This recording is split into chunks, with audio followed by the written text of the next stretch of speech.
Chers amis, bonjour. Nous sommes le mardi 7 février 2023. Il est 9h30. Quelques news de l'Arménie, de l'Artsakh et de la diaspora arménienne.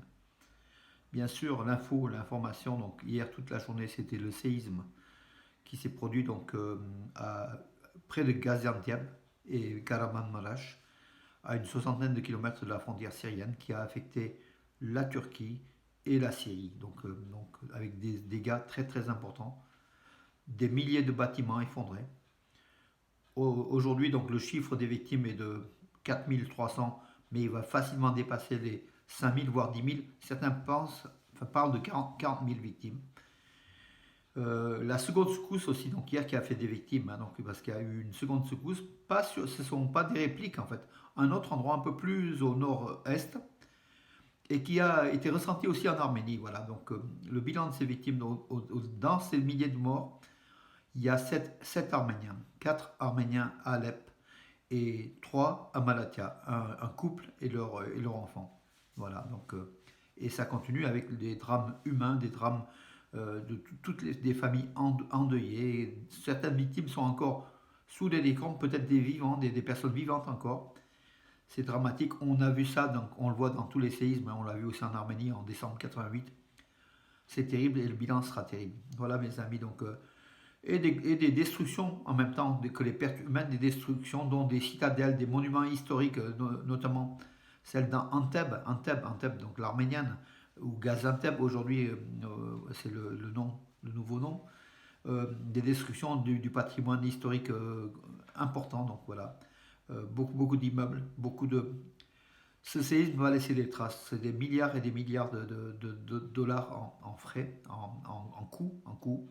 Peut-être que la Turquie n'arrivera pas à supporter toute seule. Donc voilà, à quelques mois des élections présidentielles en Turquie, voilà une épine dans les pieds d'Erdogan qui se représente à ces élections. La Turquie qui a déclaré 7 jours de deuil national.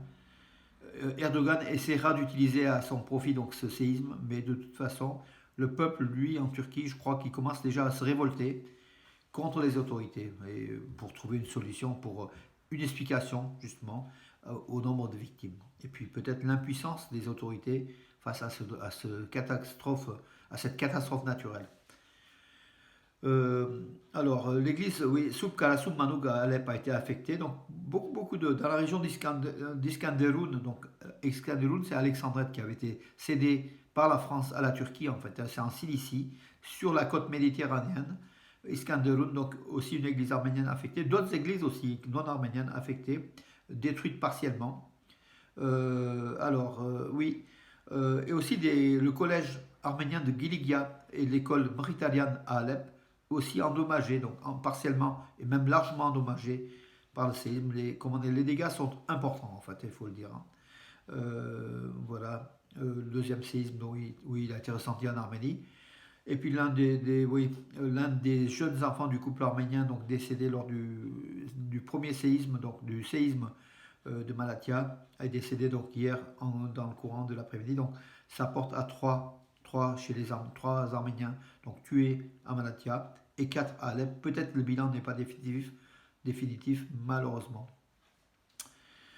Depuis le blocus de l'Artsakh le 12 décembre 2022, 204 enfants sont nés en Artsakh, dans la maternité de l'Artsakh. Voilà, la vie continue, la vie reprend. Les Arméniens sont toujours soumis au blocus depuis maintenant 58 jours et ça continue. Donc, sans qu'on trouve une solution réelle, peut-être que les Russes ne trouvent pas, ou peut-être que je ne sais pas, ils sont peut-être aussi sous pression de la Turquie et de l'Azerbaïdjan.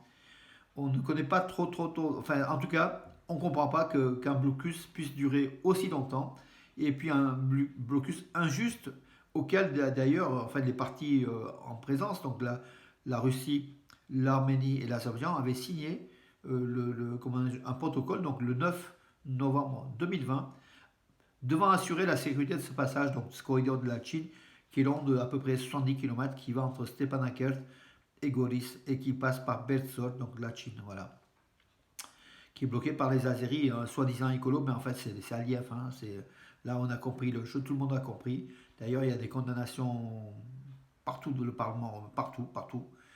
sauf que l'Azerbaïdjan ne bouge pas. L'Azerbaïdjan, donc, de l'autre côté, ouvre les robinets, donc le gazoduc pour alimenter en gaz et en pétrole afin de faire taire les langues. Donc voilà, l'Azerbaïdjan, avec ses bacs chiches, achète aussi l'Europe, achète le monde grâce à l'argent pour faire subir un génocide ou un ethnocide, oui, un génocide ou une épuration ethnique des Arméniens en Artsakh. Et le risque, c'est aussi le sud de l'Arménie si le monde ne bouge pas.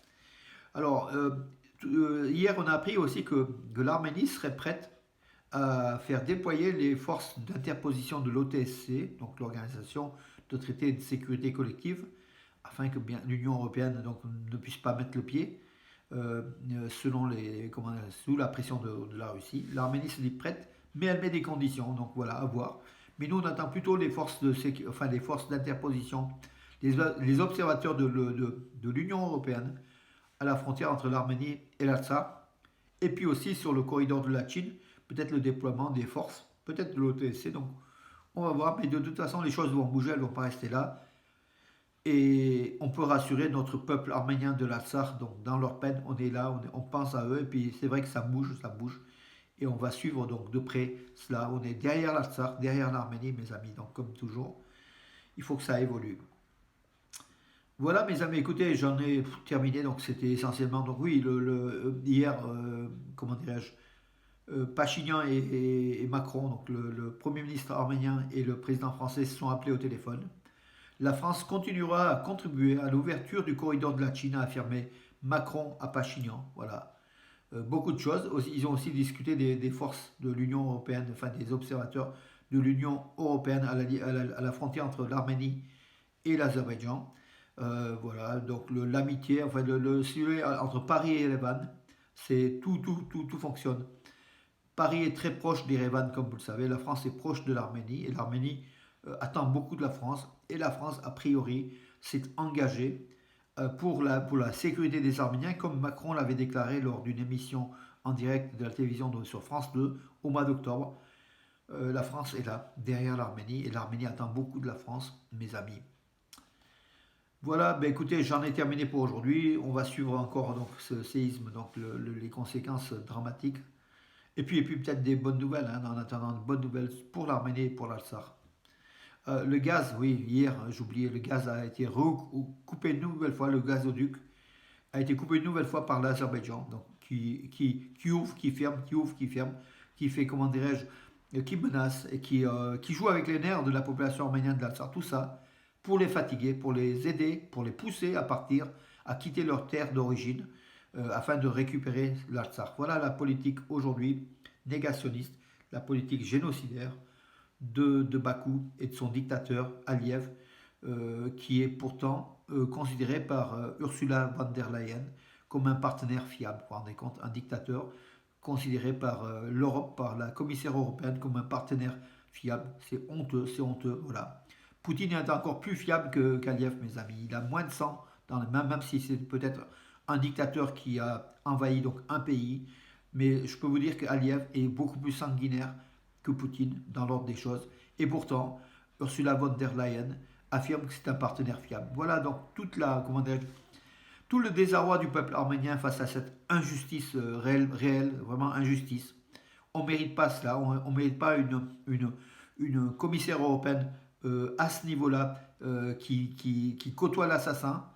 Et on ne mérite pas non plus, bien sûr, l'appétit pantouranien qui est là pour menacer l'Arménie, pour faire disparaître le peuple arménien de la carte, afin que le monde turcophone, le monde turco, du pantouranien, puisse prendre place d'Istanbul jusqu'à Vladivostok. Mais on luttera, on ne laissera pas faire, parce que c'est notre droit de vivre sur nos terres d'origine depuis des millénaires. Voilà mes amis, sur ce, bonne journée, à demain.